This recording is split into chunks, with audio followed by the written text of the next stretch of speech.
பௌத்த சிங்கள தேசியவாதம் என்று தன்னுடைய கொள்கைகள் போது முழங்காது. ஆம், தமிழ் தேசிய கட்சிகளை பொறுத்தவரையில் தற்போது தமிழ் மக்கள் பேரவையாக ஒரு சில கட்சிகள் ஒன்றிணைந்திருக்கின்றன. இலங்கை தமிழரசு கட்சி தனிப்பட்ட ரீதியிலே பயணிக்கின்றது. அதைவிட ஜனநாயக தமிழ் தேசிய கூட்டணி என்று சங்கிலே களமிறங்கி இருக்கிறார்கள். இதை பற்றி நீங்கள் நினைப்பது என்ன? அது சங்கா இருக்கட்டும் அல்லது தமிழரசு கட்சியாக இருக்கும், தமிழர்கள் தமிழ் தேசிய பாதை அவர் மாறிடும். அவர்கள் அந்த பாதை விளத்தி இருக்கோம். ஆனால் அந்த முலாம பூசிக்கும் செயற்பட முடியாது. அவர்களை என்ன பொறுத்தவரை நான் தனிப்பட்ட மனிதனாக தமிழ் தேசிய கட்சி நான் இருக்க மாட்டேன். என்னுடைய கருத்தின்படி அவர்கள் தமிழ் தேசிய கட்சியை தங்களுக்கு சொல்லிக் கொண்டிருக்காங்க. அவர்கள் தமிழ் தேசிய கைவிட்டார். வர இருக்கின்ற உள்ளூராட்சி சபை தேர்தலிலே தாங்கள் சுயேட்சை குழுவாக களமிறங்க காரணம் என்ன? அவர்கள் மக்கள் சொல்லப்பட்டதுன்னா கட்சிக்கு நாங்கள் போட மாட்டோம்.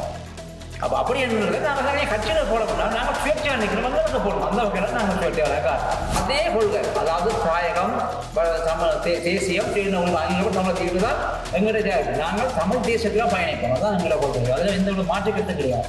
இளைஞர்கள் பங்களிப்பு என்று சொல்றது, இளைஞர்கள் இன்றைக்கு மூலத்திலையும் இளைஞர்கள் என்று சொல்றது அவர்கள் தமிழ் தேசிய கொள்கையை விளக்குதான் முழு இளைஞனை சொல்லுகின்ற.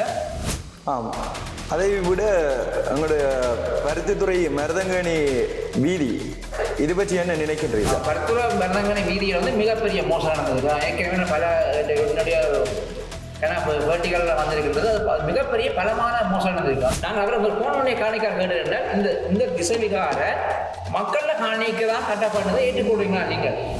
நாங்கள் மக்களில் காணிக்க அந்த திசை அமைஞ்சிருக்குது. நான் அதை ஏற்றுக்கொள்வேன். ஆனால் நாங்கள் கட்டையில் அது கடந்த கட்டினது. ஆனால் சின்னத்தில் போட்டு நாங்கள்லாம் தூய தமிழ் தேசியவாதிகளாயும் எதையும் எவருக்கும் விட்டு கொடுக்காமல் அடிபணியாமல் கொண்ட கொள்கையில் உறுதியாகவும் நேரிய பாதையில் பயணிக்கும் நாங்கள் பெருமையாக நான் சொல்லுவேன்.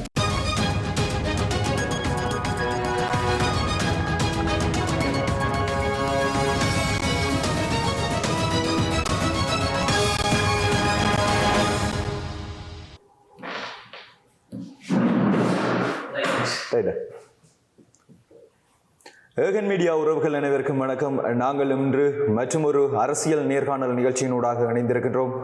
இன்று வரவிருக்கின்ற உள்ளூராட்சி சபை தேர்தலிலே சுயேட்சை குழுவில் போட்டியிடக்கூடிய ரத்னசிங்கம் முரளிதரன், ஆனந்தமயில் முல்லைத்தீவியன், ரத்னஜு ரஜினிகாந்தன் ஆகியோர் எம்முடன் இணைந்திருக்கின்றார்கள். வணக்கம். வணக்கம். வர இருக்கின்ற உள்ளூராட்சி சபை தேர்தலிலே தாங்கள் சுயேட்சை குழுவாக களமிறங்க காரணம் என்ன?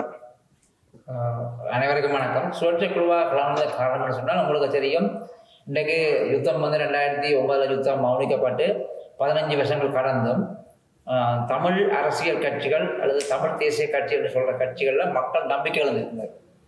அந்த இழந்த நம்பிக்கை இழந்த மக்களால் உங்களுக்கு தெரியும், கடந்த நவம்பர் மாதம் இடம்பெற்ற ஜனாதிபதி தேர்தலாக இருந்தாங்க, அதுக்கு பிற்பாடு நடந்த பாராளுமன்ற தேர்தலாக இருந்தாங்க.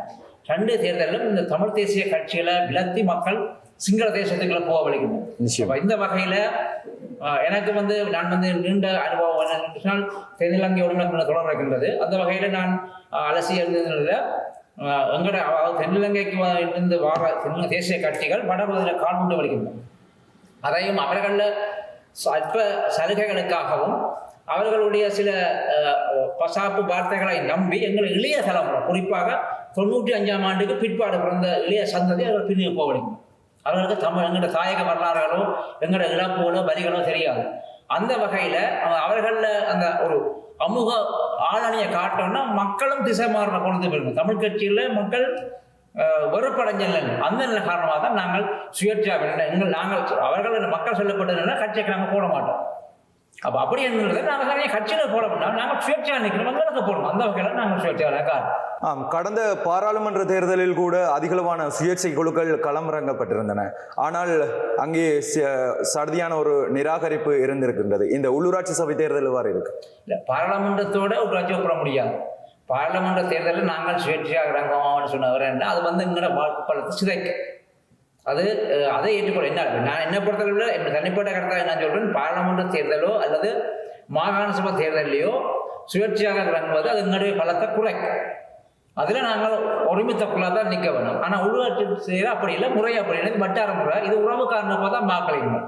அப்போ இந்த வகையில் நாங்கள் விரும்பியோ விரும்பாமலோ சிங்கள தேசிய கட்சிகளுக்கு எல்லா சபையிலும் குறிப்பிட்ட உள்ள ஆசனம் எடுத்தான் போகுது. அந்த ஆசனங்களை அந்த சபையில் பெரும்பான்மையாக அவர்கள் வெற்றி பெறாமல் தடுப்பதற்காக தான் நாங்கள் வழங்கப்பட்டாங்களே. மற்ற உள்ளூராட்சி சபையோட மாகாண சபை பாராளுமன்றத்தில் சொல்ல முடியாது. ஆம், தமிழ் தேசிய கட்சிகளை பொறுத்தவரையில் தற்போது தமிழ் மக்கள் பேரவையாக ஒரு சில கட்சிகள் ஒன்றிணைந்திருக்கின்றன. இலங்கை தமிழரசு கட்சி தனிப்பட்ட ரீதியிலே பயணிக்கின்றது.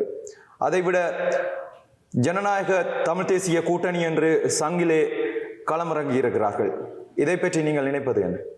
இதை நீங்கள் நான் என்னுடைய கருத்தின்படி அவர்கள் தமிழ் தேசிய கட்சியை தங்களுக்கு சொல்லிக் கொண்டிருக்காங்க. அவர்கள் தமிழ் தேசியத்தை கைவிட்டார்.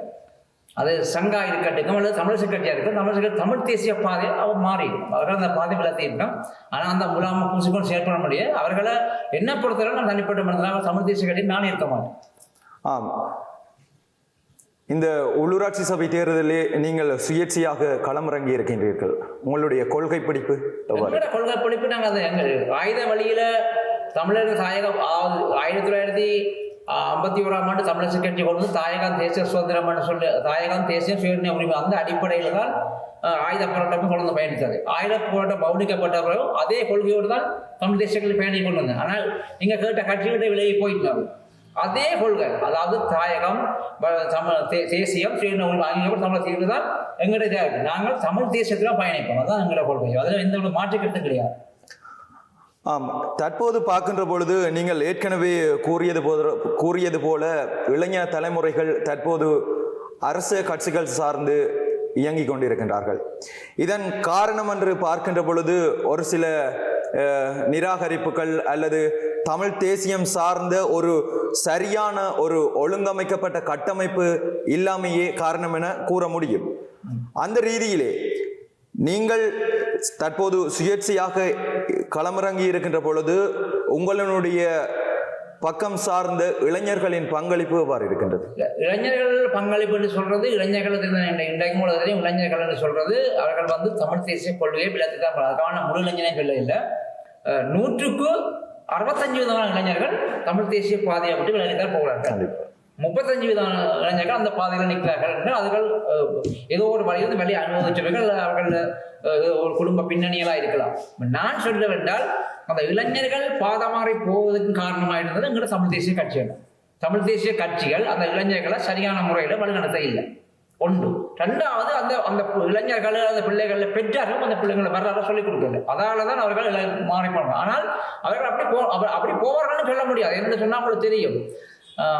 மிக 2 பெரிய எழுச்சி போட்டு ஒன்று வந்து நீங்கள் வந்து நாங்கள் வந்து எழுகதாமில் எழுத சொல்லலாம். எழுகதாமில் வந்து 2017ஆம் ஆண்டு நாங்கள் யாழ்ப்பாணத்தில் செய்ததாக இருக்கட்டும் அல்லது 2016 யாழ்ப்பாணத்தில் 2017 மட்டக்களப்பில் செய்தாங்க. அதில் பெருமளைஞர் பங்கு பெற்றோம். அதுக்கு அப்பால் நாளைக்கு 2020ஆம் ஆண்டு கொரோனாவுக்கு 2020ஆம் ஆண்டு கிழக்கு மாநிலத்திலிருந்து ஒத்துழைக்க புலன்பட்டோம். பெரிய இளைஞர்கள் பங்கு பெற்றோம். நாங்கள் இளைஞர்களை பாதம் மாறி போனோம்னு சொல்ல முடியாது. ஆனால் அவர்கள் ஏதோ ஒரு வகையில் இந்த அந்த அனுபவ அழைக்க பின்னுக்கு நிற்கிறார்களுடைய ஆனால் முழுதாக அவர் போயிட்டான்னு சொல்ல முடியாது. அவர்களை எங்கட பக்கத்துக்கு தமிழ் தேசிய பக்கத்தை கொண்டு வர வேண்டியது தமிழ் தேசிய பேசுகின்ற கட்சிகளை கடமை. அவர்கள் அதை செய்ய தவறிவிட்டார். அதுதான் அவர்கள் போனதற்கு காரணமாக நான் கருதுகிறேன். ஆம், நீங்கள் தற்போது களம் காண்கின்ற உங்களது உள்ளூராட்சி சபை வட்டாரங்களிலே முதல் ஆட்சி பீடம் ஏறியவர்கள் யார்?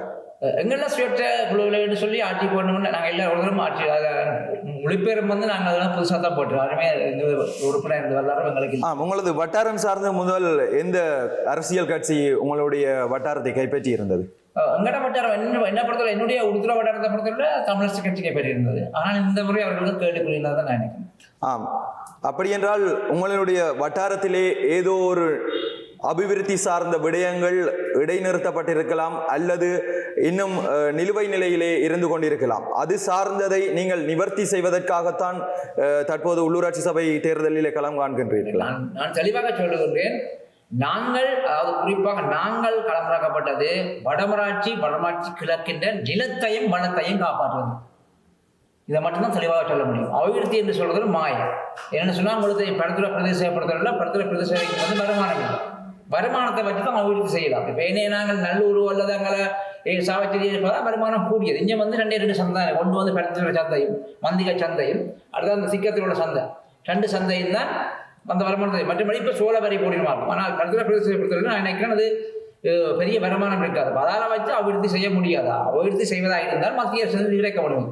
மற்றும்படி இப்போ அபிவிருத்தி நாங்கள் சிலபாக நாங்கள் களமிறக்கப்பட்டது உங்களுக்கு தெரியும். பருத்துறை பிரதேச வேலை வடமாற்றி கிழக்கு ரெண்டும் வந்து மருதங்கனி பிரதேச இலக்கம் பருத்துறை பிரதேச உள்ளடக்கித்தான் பருத்துறை பிரதேச சபை இருக்கின்றது. கிட்டத்தட்ட வடமாற்றி கிழக்கு மட்டும் 53 கிலோமீட்டர். அப்போ கட்டாயம் மருதங்கனிக்கு ஒரு பிரதேச இருக்க வேணும். ஆனால் அது இல்லை. நாங்கள் அதால் வந்து எங்களை வடமாற்றி கிழக்கு சாதனைகளுடன் எங்களை வடமாற்றி கிழக்கு வந்து முற்றாக அளிக்கப்படுது. எங்களோட வழக்கு சொல்லப்படுகின்றது. அதாவது நிலங்களும் அபகரிக்கப்படுகிறது. நிலத்தை பொறுத்தவரை வடமாற்றி கிழக்கில் உத்தியோகபூர்வமாக மாவட்ட செயலாளரின் கருத்தின்படி 302 ஏக்கர் நிலம் வந்து இன்றைக்கு பாதுகாப்பு படைகள் இருக்குது. மக்கள உறுதிக்காடு அதோட கூட தான் இருக்குது. அவர்களை தரவின்படி அவர்களை உறுதிப்படுத்திருக்காங்க. அப்ப எங்களோட நோக்கம் என்ன சொன்னா மக்கள காணிகள் மக்களுக்கு வழங்கப்பட வேண்டும். எங்களோட வளங்கள் இன்னொரு அழிக்கப்படக்கூடாது. எங்களை வளம் காப்பாற்றப்படணும். எங்கள் நிலமும் வளமும் காப்பாற்றப்படுகிறது. நாங்கள் இதுக்கு களமாக வடமராட்சி கிழக்கை பொறுத்தவரையில் பிரதானமாக மீன்பிடி தொழில் என்பது ஒரு முக்கியத்துவம் வாய்ந்த ஒன்றாக காணப்படுகின்றது. ஆனால் தற்காலங்களிலே பார்க்கின்ற பொழுது சட்டவிரோதமான செயற்பாடுகள் அதிகரித்த வண்ணமே இருக்கின்றது. தற்போதைய NPP அரசாங்கம் ஆட்சிப்பிடம் வருகின்ற பொழுது சட்டவிரோத செயல்கள் மற்றும் ஊழல்களை தாங்கள் முற்றுமுழுதாக அளிப்போம் என்று கூறி மாற்றம் ஒன்றினை இளைஞர்களுக்கு நிகழ்த்தி காட்டியதாக தெரிவித்துதான் அவர்கள் ஆட்சிப்பிடம் ஏறினார்கள். ஆனால் நமது வடமராட்சி கிழக்கு கடற்தொழில் சார்ந்த விடயங்கள் தொடர்பில் நீங்கள் திருப்தி அடைகிறீர்கள்? உங்களுக்கு தெரியும், ஏற்கனவே இருந்த முன்னாள் அமைச்சர் மீன்பிடி அமைச்சர் டாக்டர் தேவானந்தா எதை செய்தாரோ அதைத்தான் இன்றைய NPP அரசாங்கம் செய்து கொண்டார். எந்த விதம் மாற்றிக்கிறது. அவர் வரும்போது ஏதோ பட்டுவம் குடும்பம்னு சொன்னாங்க. ஆனால் இது வரைக்கும் எதுவும் செய்ததாக வரலாறு என்று சொன்னால் கடல் தொழிலில் வந்து 17 வகையான தொழில் மூலம் தடை செய்யப்பட்டிருக்குது. ஆனால் அந்த தடை செய்யப்பட்ட அது வந்து வர்த்தமானி மூலம் கற்றுக்கப்பட்டிருக்குது. ஆனால் அந்த அவ்வளவு பொருள் நடக்குது இல்லை, அதை கட்டுப்படுத்த முடியல. ஆனால் சில இடங்களில் வந்து அதை கட்டுப்படுத்தாமலே இப்போ கட்டுப்படுத்த முடியாது. இப்போ நாங்கள் கட்டுப்படுத்த முடியும். நாங்கள் ஆட்சியில் உள்ளாங்கள் எங்களுக்கான நாங்கள் போட்டி எடுக்கின்றோம், எங்களுக்கான வாக்கள் சரிவாக இருக்கும், அதாவது நாங்கள் கட்டுப்படியாக சொல்லியிருக்கோம். அப்போ இந்த அரசாங்கம் ஒருபோதும் கட்டுப்படுத்த முடியாது. அப்படி என்று பார்க்கின்ற பொழுது இந்த அரசாங்கம் மக்களின் வாக்கினை மாத்திரம்தான் இலக்காக கொண்டு செயற்படுகிறது. வாக்க இலக்காக வச்சு செயல்படுகிறோம். மீன்பிடி துறையை இலங்கையின் யாழ் வடமாகாணத்திலே கரையோர பகுதியை பார்த்தீங்கன்னா மீன்பிடி துறை வடமாற்றி கிழக்கில் உங்களுக்கு தெரியும் சட்டவிரோதமான சுழிப்பால் நடந்து கொண்டு இருக்குது. உலக உயர்ந்த கடவுள் இலக்கினம். அதுக்கப்பால வந்து தடை செய்யப்பட்ட பல டைனவர்கள் நடந்து இருக்குது. அது வடமாற்றி கிழக்கு அரசு கட்டுப்படுத்த முடியல. அதுக்கு அப்பால உங்களுக்கு தெரியும், அதாவது எங்களை புற மாவட்டங்களை சேர்ந்த சகோதர இன மீனவர்கள் இங்கே அட்டத்தொழில்கள் வரணும். அட்டத்தொழில் என்று சொல்றது வந்து அது வந்து பகலில் செய்ய முடியாது, இரவில் செய்ய முடியாது, பகலில் மட்டும்தான் செய்யலாம். அதாவது விடிய 6 மணிலேருந்து பின்னேரம் 5 மணி கூட செய்ய வரும். ஆனால் இவர்கள் இங்கே இருந்து கொண்டு இதுதான் செய்கிறார்கள். அதை கட்டுப்படுத்த இல்லை. அதல்ல நாங்கள் பிரதேசத்தில் நாங்கள் ஒரு தெரிவு செய்யப்பட்டால், நாங்கள் நிச்சயமாக தெரிவு செய்யப்பட்டால் நாங்கள் கட்டுப்படுத்துவோம். நான் எப்படி சொல்லணும்னா, ஆனால் தொடர கட்டுப்படுத்தங்களால் முடியாது. ஒரு நபர் ஒரு மாவட்டத்திலிருந்து இன்னொரு மாவட்டத்தில் நில கொள்வதாக இருந்தால் அந்த இடத்துல ஒரு குடிசை அமைக்க வேண்டும். அந்த குடிசை அமைப்பதாக இருந்தால் நிச்சயமாக அவர்கள் வந்து பிரதேச அனுமதி இருக்க வேண்டும். நாங்கள் சபைக்கு போனால் அந்த அனுமதி கொடுக்க மாட்டோம். அதை கட்டுப்படும். அதை மட்டும் தெளிவாக நான் சொல்லி வைக்க விரும்புகிறேன். நாங்கள் அந்த சபைக்கு தெரிவு செய்யப்பட்டால், எங்களுடைய அனைத்து போட்டு எவ்வளவு தெரிவு செய்யப்பட்டாலும் அந்த அனுமதியை நாங்கள் தடுப்போம். அதை மட்டும். ஆனால் கொடுக்குற அனுமதி எங்களால் தடுக்க முடியாது. அவர்களுக்கு நில கொள்ள முடியாத அளவுக்கு நாங்கள் செய்வோம். அதை மட்டும் உறுதியாக சொல்லுவோம். முரளிதரன் மற்றும் ரஜினிகாந்த், முல்லைத்தீவியன் களம் காண்கின்ற வட்டாரங்கள் மக்களின் செல்வாக்கு எவ்வாறு இருக்கின்றது? பெரும்பாலும் பொலிகண்டி வட்டாரத்திலே நாங்கள் நிச்சயமாக வெற்றி வருவோம். மக்களுடைய செல்வாக்கு எங்களுக்கு நிறையவே இருக்கிறது. நிச்சயமாக பொலிகண்டி வட்டாரம் மக்களுடைய அமோக ஆதரவோடு நாங்கள் நிச்சயமாக வெற்றி வருவோம். முல்லைத்தீவியன் பொலிகண்டி வட்டாரத்திலே ஆட்சியை கைப்பற்றினால், பிரதேச சபை உறுப்பினர் ஆகினால், பொலிகண்டி வட்டாரத்திற்கு முல்லைத்தீவியன் ஆற்றக்கூடிய செயல்? எங்களுடைய பொலிகண்டி மண் பல துறைகளை தென்னகத்தே கொண்ட மண். அதாவது பல மக்கள் அந்த மண்ணிலே வசிக்கின்றார்கள். கடற்தொழில் செய்கின்றவர்கள் வசிக்கின்றார்கள், அதே போல விவசாயம் செய்பவர்கள் வசிக்கின்றார்கள், அதே போல பனை உற்பத்திகளை செய்கின்ற மக்கள் வசிக்கின்றார்கள். ஆகவே பலதரப்பட்ட மக்கள் வசிக்கின்ற அந்த பொலிகண்டி மண்ணிலே மண்ணினுடைய பிரதேச அபிவிருத்தி பிரதான இலக்காக இருக்கின்றது. அதே போல நாங்கள் அந்த வட்டாரத்திலே வெற்றி பெறுகின்ற போது எங்களுடைய தமிழ் தேசியத்தோடு இணைந்த, குறிப்பாக புனரமைக்கப்படாத வீதிகள், செப்பனிடப்படாத இடங்களை நாங்கள் நிச்சயமாக செப்பனிடுவோம். அதே போல சுதந்திரமான போக்குவரத்துக்கு இரவுகளிலே சுதந்திரமான போக்குவரத்துக்கு இருட்டான இடங்களிலே நாங்கள் நிச்சயமாக தெருவிளக்குகளை பொருத்துவோம். அதே போல எங்களுடைய வட்டாரத்திலே பிறக்கின்ற குழந்தைகளுக்கு தமிழ் பெயர் சூட்டப்படுகின்ற போது நாங்கள் நிச்சயமாக வங்கி கணக்குகளை ஆரம்பித்து அந்த குழந்தைக்கு சேமிப்பு புத்தகங்களை வழங்குவோம். அதே போல எங்களுடைய பருத்தித்துறையிலிருந்து பொலிகண்டி சந்தியினூடாக வீரபத்திர கோயில், அப்பா பள்ளிக்கூடம், குஞ்சர்கடை, யாழ்ப்பாணம் என அந்த பாதையிலே அதிகளவான மக்கள் இருக்கின்றார்கள். ஆகவே அந்த மக்கள் பல்கலைக்கழகம் செல்லுகின்ற மாணவர்களாக இருந்தாலும் சரி, நோயாளர்களாக இருந்தாலும் சரி, பலதரப்பட்ட தொழிலை செய்கின்ற அந்த மக்களுடைய போக்குவரத்துக்காக அதனூடாக நாங்கள் நிச்சயமாக பிரதேச சபைக்கு சென்று ஒரு அதிகாரத்தை பெறுகின்ற போது அந்த மக்களுடைய பாதையூடாக ஒரு இலங்கை போக்குவரத்து சபையினுடைய ஒரு பேருந்தை அந்த வழி தடத்திலே பயணிப்பதற்கு நாங்கள் நிச்சயமாக வலியுறுத்துவோம். அதே போல எங்களால் கூடுதலாக மழை காலங்களிலே வெள்ள நீர் எங்களுடைய பிரதேசங்களிலே தேங்கி நிற்கின்ற ஒரு தன்மை காணப்படுகின்றது. ஆகவே அந்த வெள்ள வாய்க்கால் ஊடாக மதகுகளை சரியாக சீர் செய்து அதனூடாக அந்த வெள்ளத்தை கடலுக்கு செல்லுகின்ற வழிவகைகளை நாங்கள் நிச்சயமாக ஏற்படுத்துவோம். அதனை விட எங்களுடைய பொலிகண்டி சந்தியிலிருந்து வீரபத்திர கோவில் வரையான பாதையிலே இரு மருங்கிலும் 2 பாதையினுடைய 2 கரைகளிலுமே நாங்கள் மரக்கன்றுகளை ஒரு 2 கிலோமீட்டர் வரை நிச்சயமாக நடுகை செய்வோம். ஏனென்று சொன்னால் எதிர்காலத்திலே மழை வீழ்ச்சியின் அளவை அதிகரிக்க வேண்டும். அதே போல ஒரு பசுமை மேம்பாட்டை நாங்கள் மேற்கொள்ள வேண்டும். அதனூடாக எங்களுடைய சமூகத்திலே ஆக்சிஜனுடைய சமநிலை அதிகரிக்க வேண்டுமாக இருந்தால் நிச்சயமாக மரங்களுடைய முக்கியத்துவம் காணப்படுகின்றது. அவ்வாறாக பலதரப்பட்ட வேலை திட்டங்களை நாங்கள் நிச்சயமாக செய்வோம். குறிப்பாக அந்த நுழம்பு தாக்கங்களை நிச்சயமாக குறைப்போம். பற்றைகள் வெட்டப்பட்டு ஒரு தூய்மையான பிரதேசமாக பொலிகண்டி வட்டாரம் நிச்சயமாக மிளிரும் ஒளிரும். அதில் எவ்விதமான மாற்று கருத்துக்களும் இல்லை. ஆம், முரளிதரன், வடமராட்சி கிழக்கு போக்குவரத்து எவ்வாறு இருக்கின்றது? வடமராட்சி கிழக்கு போக்குவரத்து என்று சொல்றது முற்றுமுழுதாக இப்போ ஒரு மந்த கதையிலாக இருக்குது. உங்களுக்கு தெரியும், கொரோனாவுக்கு முற்பட்ட காலம் பருத்தித்துறையில இருந்து காலமே 7 மணிக்கு புறப்பட அரச பேருந்து ஒன்று மருதங்கனி சந்தி ஊடாக புதுக்காடு ஊடாக வவுனியா சென்ற பேருந்து திரும்பி வவுனியாவிலிருந்து 3 மணிக்கு வலிக்கிட்டு அதே பாதையாக வரும். அதே போன்று மாலை 6 மணிக்கு கொழும்புக்கான 87 ரோடு கொழும்புக்கான பேருந்து ஒன்று நெல்லியடி சென்று நெல்லியடியால் மாலை சந்தியால் அப்படியே முள்ளியால் வளரக்கோள் மாவடி சந்தி ஊடாக மருதங்கலை சந்தி புதுக்காடு என்னால் பயணிக்கிறது. அந்த பாதை அந்த வழித்தடம் கொரோனா மட்டும் நிறுத்தப்படுது. இன்று வரைக்கும் தொடர்றது. 2வது அதுக்கு அப்பால நான் நினைக்கிறேன் மக்கள் மீளக்கூடிய வந்த காலப்பகுதியில் ஒரு சொற்ப காலங்களில் கிளிநொச்சியில இருந்து ஒரு சேவை, கிளிநொச்சிக்கான ரூட் 807 சொல்லி கிளிநொச்சி ஆலை கூட ஏற்கனவே இருக்கு. அந்த ரூட்டு ஏன் இப்போ அது மீண்டும் நிப்பாட்டப்பட்டிருக்கு. அதால மக்கள் பெரிதும் கஷ்டப்படும். அதுக்கு அப்பால பருத்துறையிலிருந்து சில சேவைகள் தனியார் பேருந்து இடவேளை சேவை நடத்தப்பட்டிருக்குது.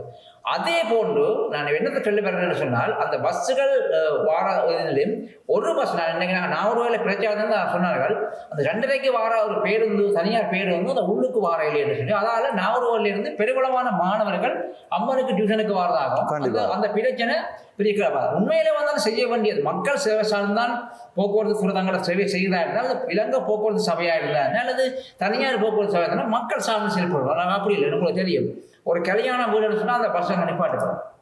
வட்டாப்பழ பொங்கல், புளியம்பக்கண பொங்கல் அப்படின்னு சொன்னால் கண்டிப்பாக அந்த ரூட்டுகள் நிப்பாட்டப்பட்டு அந்த குறைக்கப்படும். அதெல்லாம் ஒரு புளியான வேலை. ஒரு மக்கள் சேவை செய்தால் நீங்கள் 2 பேரோ 3 பேரோ நீங்கள் மக்களுக்கான சேவை செய்தி ஆகணும். தனியாரில் இந்த குறைபாடு கோவிச்சான மரப்பள்ளிப்பள்ளி தான் நான் சொல்லுகிறேன். தனியார்கள் சரியான முறையில் மக்களுக்கான சேவை வழங்கையில் இருந்தால் என்னுடைய கருத்து.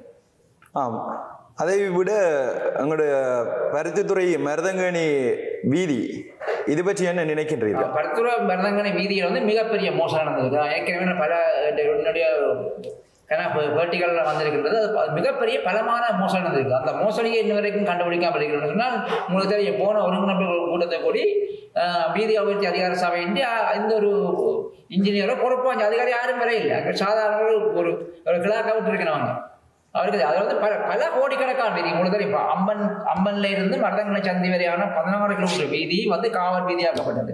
நான் நினைக்கிறேன் இந்த இலங்கை திருநாட்டிலேயே வடமராட்சி கிழக்கு காவல் வீதியில் தான் டிப்பரம் புதஞ்சது பனங்கோட்டையும் முளைச்சது. அந்த டிப்பர் புதஞ்ச வீடியோ கிடக்குது, பனங்கோட்டை முளைச்ச பழமும் இருக்குது. அப்போ அது வந்து மிக ஒரு சரியான ஒரு போலியான வீதி செய்து மிக பாரிய மோசடி செய்யப்பட்டிருக்காங்க. இந்த ஊழலை கண்டுபிடிக்கிற அரசே அதை கண்டுபிடிக்காமல் இருக்குது. அது கண்டுபிடிக்காத ஊழல் தானே. அது மிக பாதுகாப்பு சுகாதாரப்பிள்ளை இருந்து கிட்டத்தட்ட நான் நினைக்கிறேன் நாகர்கோவில் அந்த சுழப்பட்டி பிள்ளையார் மிக பட்டு மோசமாக ரோடு சேதமாக்கப்படுது. அந்த ரோட்டு காவல் வீதியை வந்து 6 துண்டாக பிரிக்கப்பட்டு கொடுக்கப்படும். அப்படி ஒரு காவல் வீதியை 6 துண்டாக பிரிக்கணும் தேவையில்லையா இருக்கும். இந்த மாதிரி மெகா செய்திச்சுது மாமனையிலிருந்து கட்டக்காட்டு மெகா கம்பெனி தானே செய்தார். அது மாதிரி புதுக்காட்டு சந்தையிலிருந்து மருதங்க சந்தை தாழ்நி வரைக்கும் செய்தாங்க. அதே போன்று அம்பன்ல இங்கேயும் வந்து படுத்துற கிராமக்கோட்டு சந்தை வரைக்கும் வந்து நீட் செய்தது. இந்த ரோட்ல பிழை இல்லை. அதென்ன மட்டும் இதில் 16 கிலோமீட்டர் பிள்ளை நடந்திருக்கு. என்ன காரணம்னா மிகப்பெரிய மோசடி நடந்திருக்கு. அந்த மோசடியை கண்டுபிடிக்கணும் இந்த அரசின் பொறுப்பு. அவர்கள் அதை செய்வதற்கு செய்ய.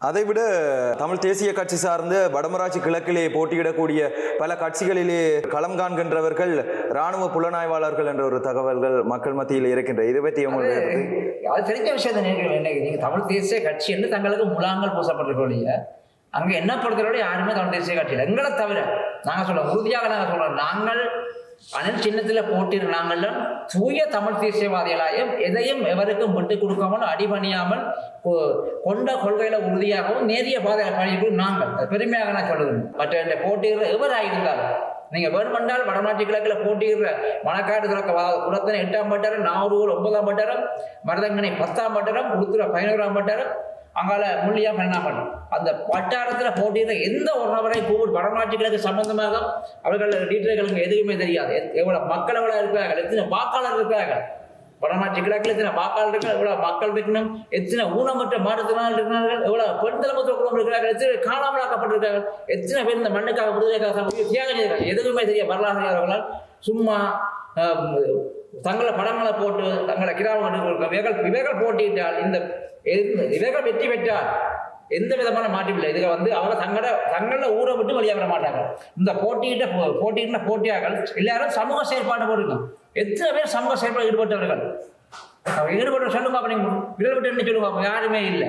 பெருமையாக நான் 2012ஆம் ஆண்டுல இருந்து பல இராணுவ அச்சுறுத்தல்கள் அடக்குமுறைகளுக்கு எதிராக நான் பல குரல் கொடுத்திருக்கணும். உங்களுக்கு தெரியும், வடமாட்சி கிழக்குல 2021ஆம் ஆண்டு கடல்ல வந்து இந்திய இடிக்கப்பட்டு கொல்லப்படும் அவர்களுக்கு எதிராக நாங்கள் இங்கே இருந்து வடபகுதியிலிருந்து தேசிய ஒத்துழைப்பு ஏற்பாட்டில் வடபகுதியிலிருந்து பெரும்பாலும் ஆக்களை கொண்டு போய் நாங்கள் ஜனாதிபதி செயலகத்துக்கு முன்னாலே ஆர்ப்பாட்டம் செய்தாங்க. அதுக்கு அப்பால அட்ட தொழிலாளருக்கு எதிராக ஆர்ப்பாட்டம் செய்தாங்க. அதுக்கு அப்பால காணாமலாக்கப்பட்ட தொடர்ந்து ஆர்ப்பாட்டம் இன்றைக்கு மண் பறிபோதுன்னு சொல்லி உங்களுக்கு தெரியும். 2012ஆம் ஆண்டு 22ஆம் தேதி 7ஆம் மாதம் கெசட் பண்ணப்பட்டிருக்குது. வடமாட்சி கிழக்கில் வந்து முள்ளியால், வெத்திலக்கேணி, போக்கரப்பு, சுண்டுக்குளம் ஆகிய பிரதேசங்களில் உள்ள 4 கிராம பிரிவுகளையும் வந்து கிட்டத்தட்ட 48,000 ஹெக்டேருக்கு மேற்பட்ட நிலம் வந்து தேசிய பூங்காண்ட பிரிவில் வச்சப்பட்டிருக்கு. அதுக்கு எதிராக குறை கொடுத்து 2017ஆம் ஆண்டு வந்து அதுக்கு எதிராக குறை கொடுத்து கொண்டிருக்கணும்.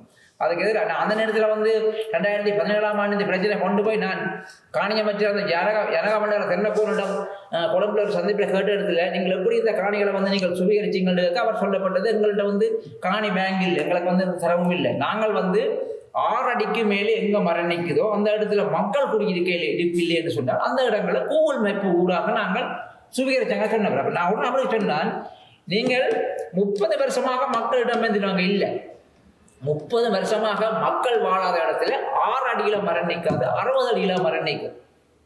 சரி அப்படி சொன்னார். நான் ஏற்றுக்கொள்றேன், நாங்கள் ஏற்றுக்கொள்றோம், நாங்கள் அப்படிதான் அந்த அப்படி செய்யப்பட்டது. அப்போ நான் நீக்க வேணும், வர்த்தமானிலிருந்து நான் நீக்க வேணும்னு சொல்ல எனக்கு சொன்னவர், தம்பி வர்த்தமானிலிருந்து ஒரு சம்பவத்தை நாங்கள் நீக்கிறதா இருந்தால் அது வந்து பாராளுமன்றத்தில் 3-2 பெரும்பான்மை பெற வரும். ஆனால் அந்த 2017ஆம் ஆண்டு நல்லாட்சி என்ற காலத்தில் அவையிட்ட அந்த பெரும்பான்மை இல்லை. சொன்ன பெரும்பான்மை இல்லாமல் நீக்க முடியும். ஆனால் இப்ப நீக்க முடியும். என்னன்னு சொன்னா இந்த NPP அரசாங்கத்துல 159 பேர் இருக்கணும். சரிதானே? 150 பேர் இருக்கணும். அதுல வடபகுதியில யாழ்ப்பாணத்துல 3 பேர் இருக்கணும். சரி, இந்த மக்கள காணியை இப்ப ரீகெசட் பண்ண முடியாது, செய்ய மாட்டோம். ஒரு போல பௌத்த சிங்கள தேசியவாதம் என்று தன்னுடைய கொள்கைகள் ஒரு போதும் முடங்காது. அதுல எந்த மாற்று கருத்து இல்லை. அவ செய்ய இப்ப நிச்சயம் அவர்கள் செய்யறதா இருந்தால் இப்ப செய்ய மாட்டோம், செய்யாம இருக்கணும். அப்புறம் நிலங்களுக்கு எதிராக நாங்கள் கொடுத்துருக்கோம். எங்களுடைய அறிக்கை வந்து சர்வதேச ஐக்கிய சபையிலையும் அந்த அறிக்கை போயிருக்குது. உங்களுக்கு தெரியும், ஏன் இப்ப அண்மையில கூட இந்த வடமாகாண காணி உரிமைக்கான மக்களவை செலவில்லாத நான் தான் இருக்குது. அது எங்களோட காணி வந்து இலங்கையில் 18 மாவட்டத்தில் செயல்படுது அமைப்பு. அது சிங்கள முஸ்லீம் தமிழ் மக்களை இணைச்சி தான் அந்த செயல்பாடு அமைப்பு இருக்குது. அதில் வடமாகாணத்துக்கான செலவு நான் இருக்கிறேன். அந்த வகையில் சென்ற 3ஆம் மாதம் 20ஆம் தேதி தையிட்டி திசவிகார சம்பந்தமாக நாங்கள் பௌத்தாசன அமைச்சர் சந்தித்து அங்கே கதைச்சி எடுத்து அவர் சொன்னவர், நாங்கள் அவரை உங்கள் போனோடனே காணிக்கார் கேட்டு என்றால் இந்த திசவிகார மக்களில் காணிக்க தான் கட்டப்பட்டதை ஏற்றுக்கொள்றீங்களா நீங்கள் அப்படின்னு சொல்ல, அதை ஏற்றுக்கொண்டால் நான் ஏற்றுக்கொள்கிறேன், அவர் ஏற்றுக்கொள்கிறேன், ஆனால் தாண்டப்பட்டேன் அதை சொன்ன நாங்கள் மக்களில் காணிக்க அந்த திசை அமைஞ்சிருக்குது, நான் அதை ஏற்றுக்கொள்கிறேன், ஆனால் நாங்கள் கட்டையில் அது கடந்த அரசாங்க கட்டினது. அப்போ அது இப்படி தான் அவர் கதைக்க விளக்கிட்டார் காணிக்காரர். 16 பேர் கொண்டு போனாங்க. 16 பேர் தங்களுடைய சகல ஆவணங்களையும் காட்டினோன்னே ஏற்றுக்கொண்டு விகார கட்டி முடிஞ்சதையா இதை உடைக்க முடியாது, உடைச்சா பிரச்சனை வரும், இதுக்கு என்ன வழி செய்யலாம்னு கேட்டார். காணிக்கார சொல்லிச்சுன்னா அது வழி உங்களில் தான் நீங்கள் செய்யணும் அவர் கேட்டார். அவர்களை அந்த திசவிகார இடத்தை நாங்கள் எடுத்துக்கொண்டு மிச்ச காணியை போட்டோம் ஒரு சம்மதமாக. அப்போ அவர்கள் சொன்னார்கள், நீங்கள் அந்த காணி விகாரை அமைஞ்ச காணியோடு நீங்கள் எடுங்க, மிச்சத்தை நீங்கள் விடுங்க ஏற்றுக்கொள்ளும். ஆனால் விகார அமைஞ்ச இடவெடுக்கு தானே அதுக்கு இருக்க காணிக்காரருக்கு நீங்கள் மாற்றிவிடாங்க, ஏற்கனவே விகாரைக்கு இந்த காணி கொடுக்கவும். அப்போ அதோட செட்டில்மெண்ட் வந்து அவர் சொன்னவர், நான் நிச்சயமாக உங்களுக்கு அந்த காணி விடுவிச்சு தரலாம், மருகன்ற விசாக்கு போனால் விடுவேன். அதே போல அந்த காணி இப்போ விடுவிக்கான ஏற்பாடு நீங்கள் அறிவிங்கள், அதுக்கான விடுவிக்கிறதுக்கான ஏற்பாடு வந்து மாவட்ட செயலகத்துக்கு அனுப்பப்பட்டிருக்கு. ஆனால் அங்கே வெளியில் வரவில்லை, சொல்றேன் வெளியே வரவில்லை. அந்த சம்பவம் வெகு விரைவில் அந்த காணி விடுவிக்கப்படும். அது ஏற்கனவே எங்களுக்கு 3ஆம் மாதம் இது வந்து சொல்லப்பட்டது. ஆனால் அதை இப்போ விட போனமே நாங்கள் ஒரு தேர்தலுக்கு வேண்டி இப்போ தேர்தல் போயிடும். இதுதான் உண்மை. அதே போல இந்த யாழ்ப்பாணம் மாவட்டத்தில் கிட்டத்தட்ட 2600க்கும் மேற்பட்ட ஏக்கர் உத்தியோக மக்களோட உறுதி காணி இருக்கிறது. வச்சு எப்படியா செயல்பாடாக நாங்கள் செய்யணும். நாங்கள் 2012ஆம் ஆண்டில் படித்து இந்த நான் தேர்தலில் போட்டியிட வரைக்கும் என்னுடைய செயல்பாடு பொதுத்தளத்தில் இருந்தது. அதுவும் வந்து ஒரு சுயநலமாக இருக்கிற பொதுநலப்போல் தான் என்னுடைய செயல்பாடு இருந்தது. இனியும் அப்படித்தான் இருக்கு. ஆம், நீங்கள் போட்டியிடுவதற்கான நோக்கமும் நீங்கள் ஏன் போட்டியிட்டீர்கள் என்ற ஒரு தன்னிலை விளக்கமும் அளித்திருந்தீர்கள். இறுதியாக நீங்கள் மக்களுக்கு கூறிக்கொள்ள விரும்புவது என்ன? இறுதியாக நம்ம மக்களுக்கு கூட சொல்லணும், வடமாட்சி கிழக்கு மக்களுக்கு சுருக்கமாக சொல்லுங்கள். நீங்கள் அணில் சின்னத்தில் போட்டியிட்டு எங்களை வந்து நீங்கள் வெற்றி அடைஞ்சு நாங்கள் எங்களை பிரதேச உறுப்பினர்கள் தெரிவு செய்யப்படுவீர்கள், எங்களை அனுப்புவீர்களாக இருந்தால் வடமராட்சி கிழக்கின்ற வளமன் நிலம், அதே போன்று வடமராட்சியின் வளமன் நிலம் நிச்சயமாக காப்பாற்றப்படும். அதான் மட்டுமங்க. அதுக்காக நாங்கள் அதுதான் சொல்ல மாட்டோம். உள்ளூராட்சி அப்படி இல்லை. உள்ளூராட்சி சபை என்பது உள்ளூர் அதிகாரத்துக்கு உட்பட்டது. சில கட்டுப்பாடு தடுக்க முடியும் மற்ற மொழி. அதான் எங்களை தெரிவு செய்யப்பட்டார். படுத்துற பொன்னமான கனடாவில் இருந்து முள்ளியாம் வரையான 12 வட்டாரத்தை போட்டியிடுற எங்களை நீங்கள் வெற்றி பெற வச்சு இருந்தால் நிச்சயமாக வடமராட்சி கிழக்கின நிலமும் வளமும் காப்பாற்றப்படும் என்று சொல்லுவோம். நாங்கள் நிச்சயமாக தெளிவாக சொல்லுகிறோம். வடமாட்சி பிரதேசங்களில் உள்ள 12 வட்டாரத்திலும் நாங்கள் 12 வட்டாரத்தையும் கைப்பற்றக்கூடிய வல்லமைகள் இருக்கு இல்லையில்லை. ஆனால் எங்களுக்கான பொருளாதார நிதி வளம் இல்லை. எங்களுக்கு நிதி வளம் நிச்சயம் மற்ற ஏனைய கட்சிகள் செலவழிக்கிற மாதிரி எங்களுக்கு செலவழிச்சிருந்தால் நாங்கள் 12 வட்டாரத்தை நிச்சயமாக பின்பற்றி எந்த ஒரு கட்சியின் இதில் அறுதி பெரும்பான்மையை நாங்கள் இந்த பரந்த பிரதேசமே நாங்கள் தக்க வச்சிருப்போம். முடியுமங்களால் எங்களுக்கு அதுக்கான நிதி வளங்கள் எங்களுக்கு இல்லை. அதனால தான் நாங்கள் மிக குறுகிய சில வட்டாரங்கள் தான் நாங்கள் வெற்றி கொள்ள முடியாது இருக்கும் என்பதை நான் மக்களுக்கு சொல்ல விரும்புகிறேன். ஆகவே எதிர்வருகின்ற உள்ளூராட்சி சபை தேர்தலிலே எங்களுடைய பருத்தித்துறை பிரதேச சபைக்கான தேர்தலிலே அன்பான மக்களே, அணில் சின்னத்துக்கு வாக்களிக்க வேண்டும். எங்களுடைய மண்ணினுடையதும் மக்களுடைய அபிலாஷைகளை நாங்கள் வென்றெடுக்க வேண்டுமாக இருந்தால், எங்களுடைய மண்ணினுடைய பிரதேச அபிவிருத்தியை நாங்கள் சிறப்பாக செய்ய வேண்டுமாக இருந்தால் நீங்கள் எங்களுடைய அணில் சின்னத்துக்கு வாக்களிக்க வேண்டும். தூய்மையான ஒரு தமிழ் தேசியத்தை கொண்டு செல்வதற்கும் இந்த மண்ணிலே வித்தாகி போன 50,000க்கும் மேற்பட்ட மாவீரர்களுடைய அந்த தியாகத்தை நாங்கள் மதிக்க வேண்டுமாக இருந்தால் நீங்கள் நிச்சயமாக தமிழ் தேசியத்திலே பயணிக்கின்ற எங்களை நீங்கள் நிச்சயமாக ஆதரிக்க வேண்டும் என அன்போடும் உரிமையோடும் கேட்டுக்கொள்கின்றோம். ரயனிகாந்த், உங்கள் கருத்து? நான் ஒரே ஒரு கருத்தான் கூறப்போம். என்று சொன்னால் அணில் சின்னத்துக்கு தயவு செய்து எல்லா மக்களும் வாக்களிக்கணும். ஏனென்று சொன்னால் வடமராட்சி வடமராட்சியிலிருந்து வடமராட்சி கிழக்கு ஆகிய கடற்பரப்பில் அத்துமீறின கடத்தொழில்கள் நடக்கின்றன. ஆகவே தயவு செய்து அனைத்து வாக்களிக்குமாறும் மற்றும் அந்த சகோதர மீனவர்கள் வந்து இங்கே தங்கியிருக்கிறார்கள், அவர்களை இயல்பளவுக்கு நாங்கள் தடை செய்கிற மாதிரி ஒரு வழிவகையை நாங்கள் செய்கிறதுக்காக இருந்தால் நீங்கள் எங்களுக்கு ஆணையை தரணும். தந்தால் தான் எங்களை அதை திறம்பட செய்ய முடியும். மற்றும் எங்கட பூமி நாகர்கோவில், அதை நான் நாகர்கோவில் வட்டாரத்தில் போட்டியிருக்கிறேன். நாகர்கோவில் வட்டாரத்தில் தெரியும் இத்தனை 1000 மாவீரர்கள் வீரச்சாளர்கள். அதில் தெரியும் பீமன் நாட்டு கன மாவீரர்கள் வீரச்சாளர்கள். அதனால எங்கட தமிழ் பேசும் உறவுகள் அனைவரும் ஒரு தமிழோட ஒன்றி போன கட்சிகளுக்கு வாக்களிக்கணும். அதாவது எந்த ஒரு இனவாத கட்சிகளுக்கோ தேசிய சிங்கள கட்சிகளுக்கு வாக்களிக்க கூடாது என்று கூறி எங்களோட அணை சின்னத்தை நீங்க பலப்படுத்துவீர்களாக இருந்தால் எங்களால் இயன்றளவு இந்த பருத்தர பிரதேச சபையில வளமான ஒரு எதிர்காலத்தை ஏற்படுத்த முடியும் என்று நம்புகிறோம். ஆம், ஆகவே வர இருக்கின்ற இந்த உள்ளூராட்சி சபை தேர்தலிலே சுயேட்சை குழு அணில் சின்னத்தில் போட்டியிடக்கூடிய ரத்னஜு ரஜினிகாந்த், ரத்னசிங்கம் முரளிதரன், ஆனந்தமயில் முல்லை திவ்யன் ஆகியோர் வெற்றி பெற எங்கள் ஏகன் மீடியா சார்பில் வாழ்த்துக்களை தெரிவித்துக் கொண்டு மற்றொரு நேர்காணல் நிகழ்ச்சியினூடாக உங்களை சந்திக்கும் வரை உங்களிடமிருந்து விடைபெறும் நான் லெஜிண்டர். வணக்கம்.